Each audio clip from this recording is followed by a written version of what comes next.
Good morning students. तो आज हम बीएससी बीएड फर्स्ट ईयर का जो हमारा टॉपिक चल रहा था कोशिका, आज उसके कोशिकांगों के बारे में हम पढ़ेंगे।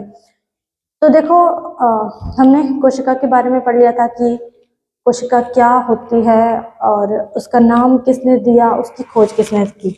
उसके बाद में हमने वायरस के बारे में पढ़ा और बैक्टीरियोफेज के बारे में पढ़ा, जो भी क्या होते हैं, एक प्रकार के वायरस जो कि जीवाणुओं के अंदर या बैक्टीरिया के अंदर संक्रमण पैदा करते हैं। आज से हम मतलब कोशिका के जितने भी अंग हैं, मतलब जैसे कि कोशिका द्रव्य हो गया, कोशिका झिल्ली और कोशिका के अंदर जो भी कोशिकांग पाए जाते हैं उनके बारे में पढ़ना शुरू करेंगे। तो आज सबसे पहला हमारा टॉपिक होगा कोशिका कला, या फिर इसको कोशिका झिल्ली भी हम बोल सकते हैं। ठीक है, तो आज हम कोशिका झिल्ली के बारे में पूरा डिटेल के साथ पढ़ेंगे। तो देखो, सबसे पहले तो कोशिका झिल्ली की परिभाषा की कोशिका झिल्ली होती क्या है या कोशिका कला। तो देखो, कोशिका झिल्ली या कोशिका कला ऐसी संरचना होती है जो कोशिका के कोशिका द्रव्य को घेरे रखती है या उसको परिबद्ध रखती है, मतलब कि उसको कहीं भी इधर उधर नहीं जाने देती है, उसको एक जगह पे स्टेबल रखती है, उसको घेरे रखती है। और उस संरचना को हम कहेंगे कोशिका कला या फिर कोशिका झिल्ली। ठीक है, तो जो कोशिका झिल्ली है वो क्या करती है, जो कोशिका के अंदर का वातावरण है और जो कोशिका के बाहर का वातावरण है, उन दोनों वातावरणों को अलग अलग करने का कार्य भी करती है, या फिर उनके बीच में एक झिल्ली या एक कला के रूप में व्यवस्थित रहती है, जिससे जो कोशिका के अंदर का वातावरण है वो अलग रहता है और कोशिका के बाहर का वातावरण है वो अलग रहता है, दोनों को मिक्स नहीं होने देती है। ठीक है, मतलब उन दोनों के बीच में एक बैरियर का काम करती है। अगला है कि कोशिका कला की परिभाषा क्या होगी, ये ऐसी संरचना होती है जो कोशिका द्रव्य को घेरे रखती है। अब देखो, जब कोशिका कला या फिर कोशिका झिल्ली की खोज हुई थी तो इसको अनेक प्रकार के नाम दिए गए थे, जैसे कि जीव द्रव्य कला या फिर कोशिका कला। तो जो जीव द्रव्य कला नाम है, या फिर हम कोशिका झिल्ली को बोल भी सकते हैं जीव द्रव्य कला, प्लाज्मा झिल्ली, कोशिका झिल्ली या कोशिका कला। तो देखो, जो जीव द्रव्य कला नाम है ये दिया था J.Q. प्लोव नामक वैज्ञानिक ने, और जो कोशिका कला नाम है ये दिया था नगेली तथा क्रैमर ने। तो जीव द्रव्य कला नाम दिया J.Q. प्लोव ने और कोशिका कला नाम दिया था नगेली और क्रैमर नामक वैज्ञानिक ने, ये दो वैज्ञानिक थे। उसके बाद में इसको एक और नाम दिया गया जिसको हम बोल सकते हैं प्लाज्मा कला। तो ठीक है, तो प्लाज्मा कला ऐसी संरचना होती है जो कोशिका के अंदर प्रवेश करने वाले और कोशिका से बाहर निकलने वाले अणुओं और आयनों का नियंत्रण करती है। ठीक है, प्लाज्मा कला वो संरचना भी होती है जो कोशिका के अंदर प्रवेश करने वाले अणु या आयंस तथा कोशिका से बाहर निकलने वाले अणु या फिर आयंस का नियंत्रण करती है। तो ऐसी झिल्ली कहलाएगी प्लाज्मा कला। ठीक है, उसके बाद जो हमारी प्लाज्मा कला होती है वो क्या होती है, एक गत्यात्मक झिल्ली होती है।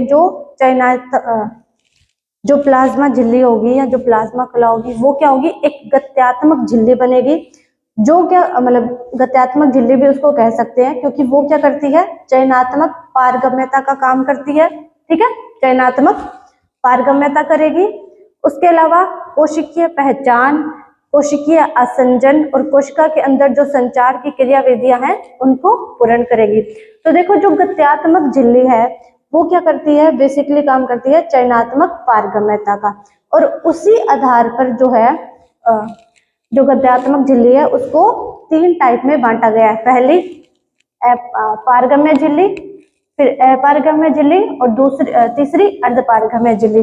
तो अब पारगम्य झिल्ली क्या होती है, ऐसी झिल्ली जो क्या करती है, अपने आर पार या फिर अपने अंदर से अणुओं या फिर जो भी आयंस होते हैं उनको निकलने देती है, या अणुओं या आयंस को आर पार जाने देती है।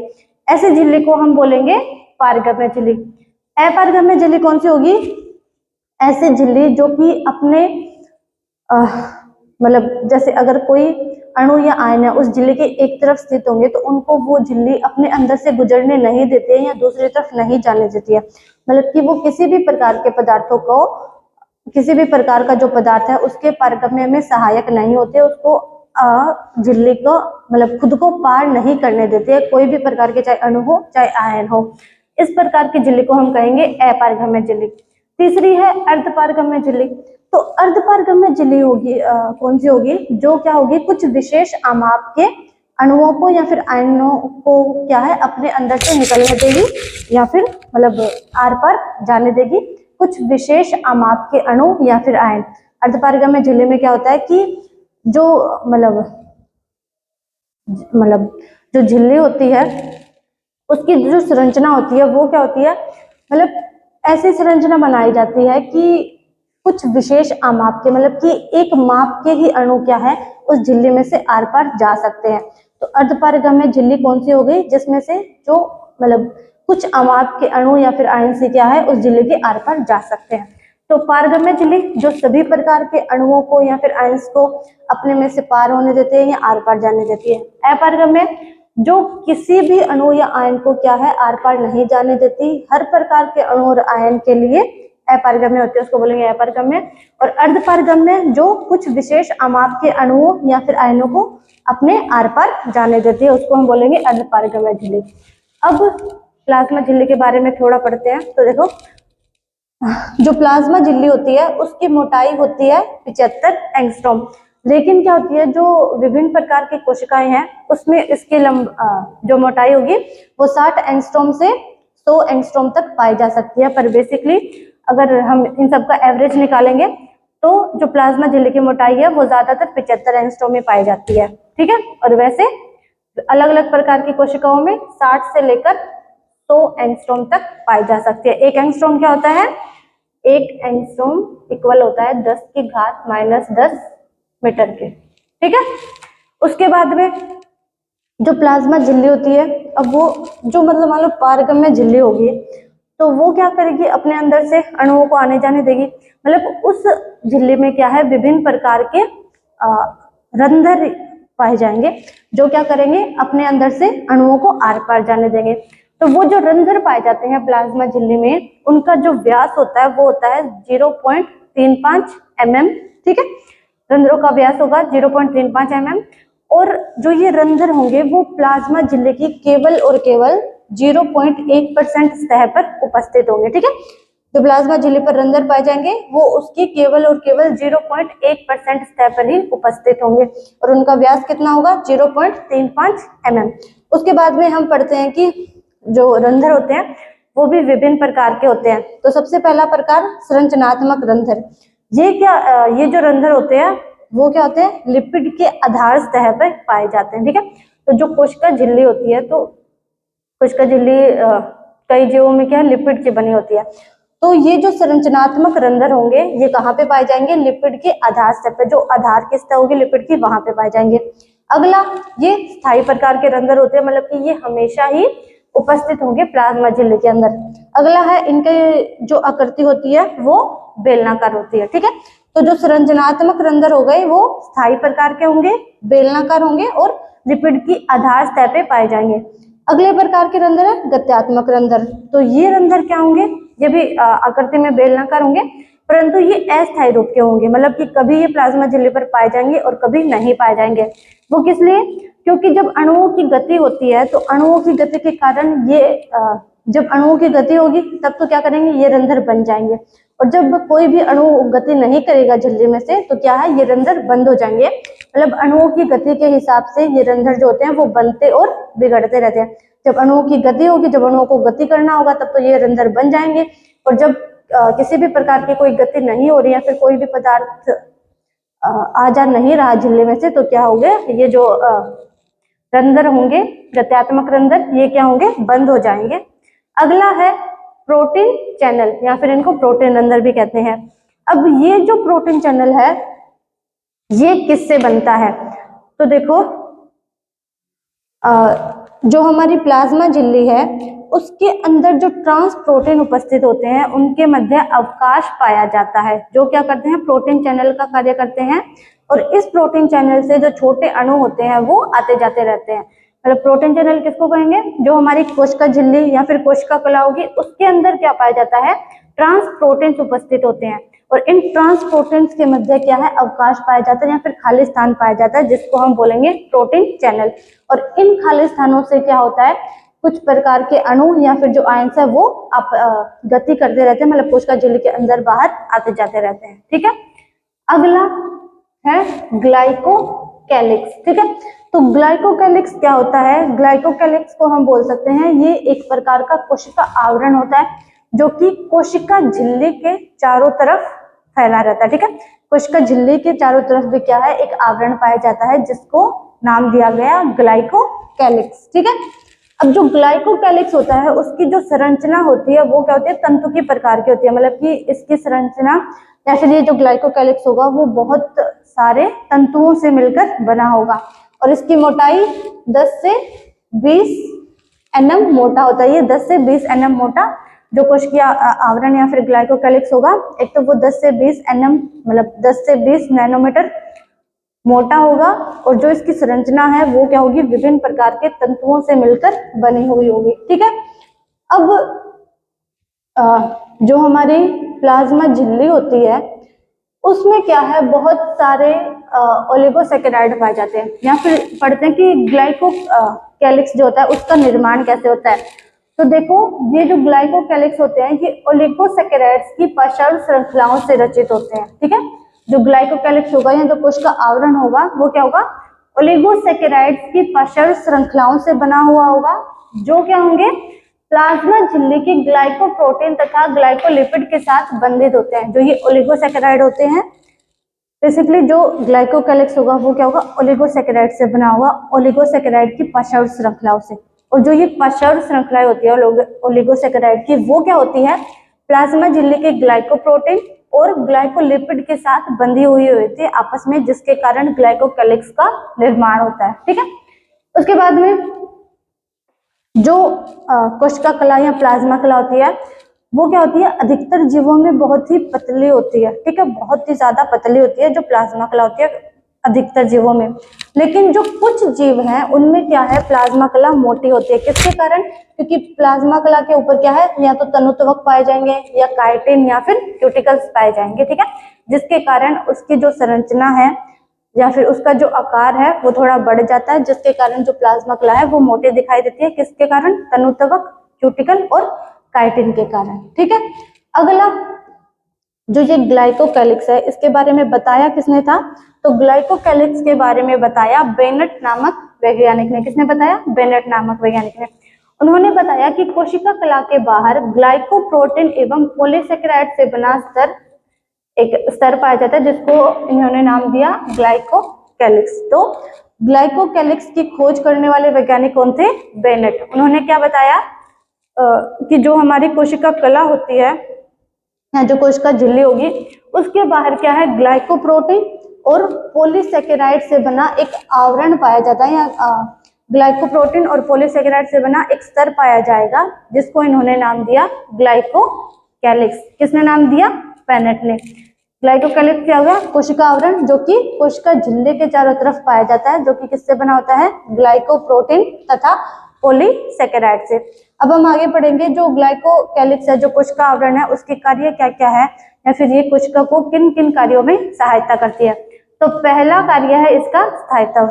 जो ग्लाइकोकैलिक्स होगा या कोशिका आवरण होगा वो क्या करेगा, जो कोशिका की कोशिका झिल्ली या कोशिका कला होगी उसको स्थायित्व प्रदान करता है, उसको स्थायी रखने में मदद करता है।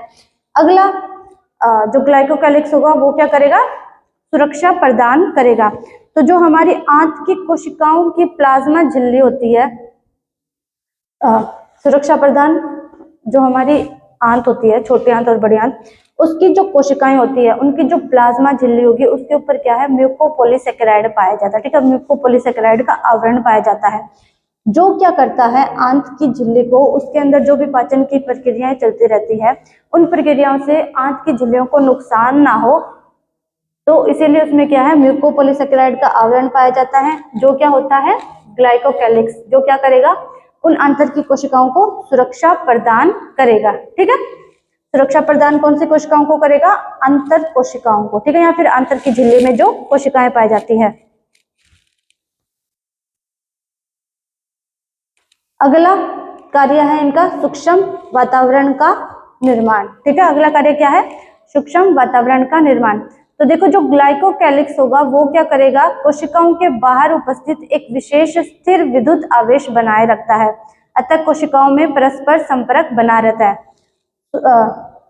जो ग्लाइकोकैलिक्स होगा वो क्या करेगा, जितनी भी कोशिकाएं हैं उन सभी या फिर जिन जिन कोशिकाओं में ये पाया जाएगा उन सभी कोशिकाओं के बाहर की तरफ क्या है, एक विद्युत आवेश का निर्माण कर लेगा, जिससे क्या होगा, जितनी भी कोशिकाएं होगी उनका जो संपर्क है वो आपस में स्थापित रहेगा, या फिर वो कोशिकाएं क्या है, एक दूसरे के साथ जुड़ी हुई रहेगी, जिसके कारण क्या होगा, एक सूक्ष्म वातावरण का निर्माण हो जाएगा। अगला है निस्यंदन या फिर फिल्ट्रेशन, मतलब कि किसी भी चीज को फिल्टर करना। तो निस्यंदन कौन सी कोशिकाओं में होगा, वृक्क ग्लोमेरुलस की। अब देखो जो हमारा वृक्क होता है वो क्या होता है, हमारे उत्सर्जन तंत्र का प्रमुख उत्सर्जी अंग होता है, ठीक है। और वृक्क की जो संरचनात्मक और क्रियात्मक इकाई होती है उसको हम बोलते हैं नेफ्रॉन या फिर वृक्क नलिका। और जो नेफ्रॉन होता है वो फिर 4 पार्ट से आगे मिलकर बनाते हैं। फिर नेफ्रॉन के 4 पार्ट होते हैं।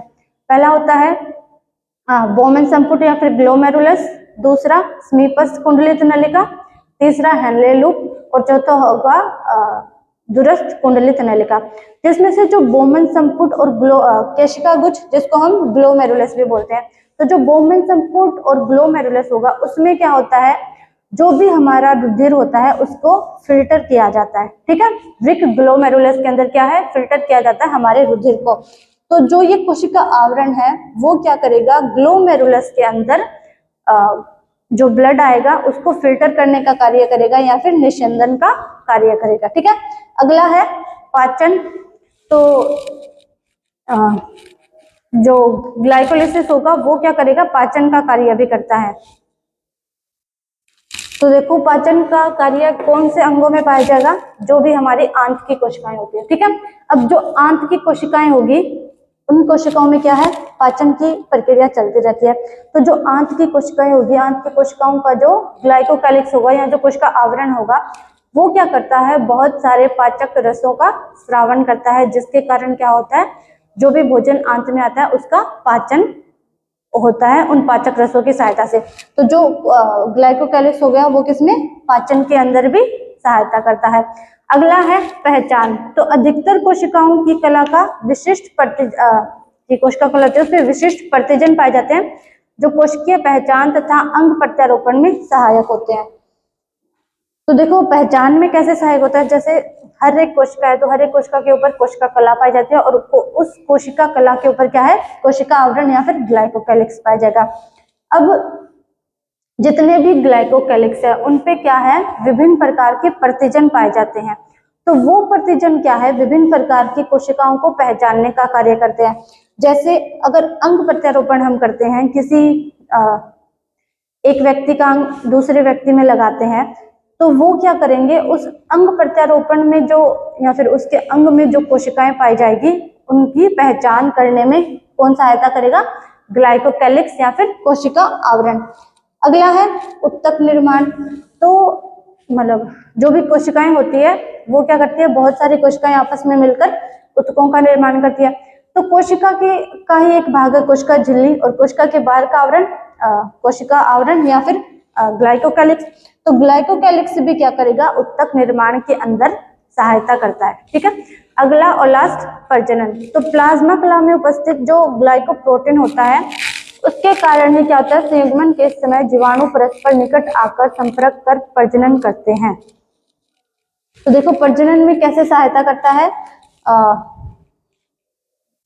जो भी एक कोशिकीय जीव है, ठीक है, तो उनकी जो कोशिका कला है उस पे क्या है, ग्लाइकोप्रोटीन पाए जाते हैं। और उन ग्लाइकोप्रोटीन के कारण ही क्या है कि वो दोनों जीव जब संयुग्मन करते हैं या प्रजनन करते हैं तो वो पास पास आते हैं और पास पास आकर संयुग्मन द्वारा प्रजनन करते हैं। तो इस प्रकार जो हमारा कोशिका आवरण या फिर ग्लाइकोकैलिक्स है ये क्या है, प्रजनन के अंदर भी सहायता करता है, ठीक है। तो ये हमने कोशिका कला का कुछ भाग पढ़ लिया है, बाकी का भाग कल पढ़ेंगे। तो फिर देखो आज क्या क्या पढ़ा। सबसे पहले कोशिका कला, जो कि क्या होती है, कोशिका द्रव्य को घेरे रखने वाली एक संरचना या फिर ऐसी संरचना जो कोशिका द्रव्य को घेरे रखती है या फिर परिबद्ध रखती है, उस संरचना को हम बोलेंगे कोशिका कला। कोशिका कला के अनेक नाम भी है, जैसे जीव द्रव्य कला, कोशिका झिल्ली या प्लाज्मा कला। जिसमें से जो जीव द्रव्य कला नाम है वो नाम दिया J.Q. फ्लोव ने, और जो कोशिका कला नाम है वो दिया था नगेली और क्रेमर ने। उसके बाद इसको प्लाज्मा कला भी नाम दिया गया। तो प्लाज्मा कला वो संरचना होती है जो कोशिका में प्रवेश करने वाले और कोशिका से बाहर जाने वाले अणुओं का और आयनों का नियंत्रण करती है।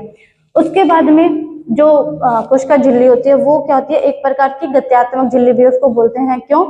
क्योंकि ये क्या करती है, पदार्थों के लिए चयनात्मक पारगमन का कार्य करती है, जिसके आधार पर इसको 3 प्रकारों में बांटा गया, पारगम्य, अपारगम्य और अर्धपारगम्य। जिसमें से जो पारगम्य झिल्ली है वो क्या करेगी, अपने में से जितने भी आयंस या फिर अणु है उनको जाने देगी आर पार। अपारगम्य जो कि किसी भी प्रकार के अणु और आयन को अपने आर पार नहीं जाने देती। और अर्धपारगम्य झिल्ली जो क्या करती है, केवल कुछ विशिष्ट प्रकार के या फिर विशिष्ट आमाप के जो अणु या फिर आयंस है उनको ही अपने आर पार जाने देती है। उसके बाद जो प्लाज्मा कला की मोटाई होती है वो होती है 75 एंगस्ट्रॉम। लेकिन जो विभिन्न प्रकार की कोशिकाएं होती है उनमें क्या है, ये जो मोटाई है वो अलग अलग होती है, जो कि 60 से लेकर 100 एंगस्ट्रॉम के बीच में होती है। अगला जो प्लाज्मा झिल्ली होती है उसमें विभिन्न प्रकार के रंध्र उपस्थित होते हैं। तो ये रंध्र जो उपस्थित होते हैं वो क्या होते हैं, प्लाज्मा झिल्ली की केवल और केवल 0.1% सतह पर ही उपस्थित होते हैं और इनका व्यास होता है 0.35 mm व्यास। उसके बाद में रंध्र भी कई प्रकार के पाए जाते हैं, जिनमें से पहला संरचनात्मक रंध्र। ये रंध्र क्या होते हैं, लिपिड के आधार स्तर पर स्थित होते हैं, स्थायी प्रकार के होते हैं, मतलब हमेशा बने रहते हैं प्लाज्मा झिल्ली में, और बेलनाकार होते हैं। अगला है गत्यात्मक रंध्र। तो ये रंध्र अस्थायी प्रकार के होंगे, बेलनाकार ही होंगे, और ये क्या करेंगे, जैसे जैसे अणुओं का आवागमन होगा या फिर अणु कोशिका झिल्ली को पार करेंगे तो उस हिसाब से ये क्या होता है, बनते और बिगड़ते रहते हैं। जब अणुगमन करते हैं तो ये रंध्र बन जाते हैं, और जब कोई भी अणुगमन नहीं करता है प्लाज्मा झिल्ली से तो ये रंध्र क्या होते हैं, मतलब बंद हो जाते हैं, नहीं बनते हैं। अगला प्रोटीन चैनल। तो जो हमारी प्लाज्मा झिल्ली होती है उसके अंदर क्या होता है, ट्रांस प्रोटीन पाए जाते हैं और उन प्रोटीन्स के मध्य अवकाश पाया जाता है, और उन अवकाशों की सहायता से जो विभिन्न प्रकार के अणु हैं वो क्या करते हैं, गति करते रहते हैं। अगला टॉपिक आया था ग्लाइकोकैलिक्स। तो ग्लाइकोकैलिक्स क्या होता है, एक प्रकार का कोशिका आवरण होता है जिसकी मोटाई 10 से 20 नैनोमीटर और उसकी जो संरचना है वो तंतुओं से मिलकर बनी रहती है। अगला कि ये जो ग्लाइकोकैलिक्स है वो निर्मित कैसे होता है या फिर किन पदार्थों का बना होता है, तो ये किसका बना होता है, ओलिगोसैकेराइड की पार्श्व श्रृंखलाओं से बना होता है, जो क्या होती है, प्लाज्मा झिल्ली के जो ग्लाइकोप्रोटीन होते हैं और जो ग्लाइकोलिपिड होते हैं उनके साथ बंधे रहते हैं। अगला प्लाज्मा कला की मोटाई या फिर जो अधिकतर जीव होते हैं उनमें जो कोशिका झिल्ली होती है वो क्या होती है, पतली होती है, लेकिन कुछ जीवों में क्या है, प्लाज्मा कला मोटी होती है। किसके कारण, क्योंकि उस प्लाज्मा कला के ऊपर या तो तनुतवक पाए जाएंगे या काइटिन या फिर क्यूटिकल्स वगैरह पाए जाएंगे। उसके बाद में ग्लाइकोकैलिक्स की खोज किसने की थी, तो इसकी खोज की थी बेनेट ने। उन्होंने बताया कि जो हमारी कोशिका कला होती है उसके बाहर ग्लाइकोप्रोटीन एवं पॉलीसैकेराइड से बना एक स्तर या फिर एक आवरण पाया जाता है जिसको हम बोलेंगे ग्लाइकोकैलिक्स। उसके बाद में ग्लाइकोकैलिक्स के कार्य, तो ये कोशिकाओं को स्थायित्व प्रदान करता है, उनको सुरक्षा प्रदान करता है, कौन सी, अंतर कोशिकाओं को। उसके बाद सूक्ष्म वातावरण का निर्माण करता है। उसके बाद निस्यंदन या फिर फिल्ट्रेशन का कार्य करता है, किसमें, वृक्क ग्लोमेरुलस के अंदर। उसके बाद पाचन क्रिया में सहायक होता है अंतर की कोशिकाओं में, क्योंकि अंतर की जो कोशिकाएं होती है उनका जो कोशिका आवरण होता है वो क्या करता है, पाचक रसों का स्रावन करता है जिससे भोजन का पाचन होता है। उसके बाद में पहचान, मतलब कि दूसरी कोशिकाओं को पहचानने में सहायता करता है। उत्तक निर्माण, बहुत सी कोशिकाएं आपस में मिलकर उत्तकों का निर्माण करती हैं। और प्रजनन, मतलब जो सरल प्रकार के जीव है, जो आदिम जीव है या फिर जो एक कोश का जीव है, उनमें उनकी जो कोशिका कला होती है वो क्या होती है, ग्लाइकोप्रोटीन का स्रवण करती है, जिसके कारण वो जो जीव है, एक कोश के जीव, वो पास पास आते हैं और संयुग्मन द्वारा प्रजनन की प्रक्रिया करते हैं। ठीक है, तो ये इतना अभी कोशिका कला पूरी नहीं हुई है, कल हम इसको और डिटेल के अंदर पढ़ेंगे। ठीक है, तो आज के लिए इतना ही।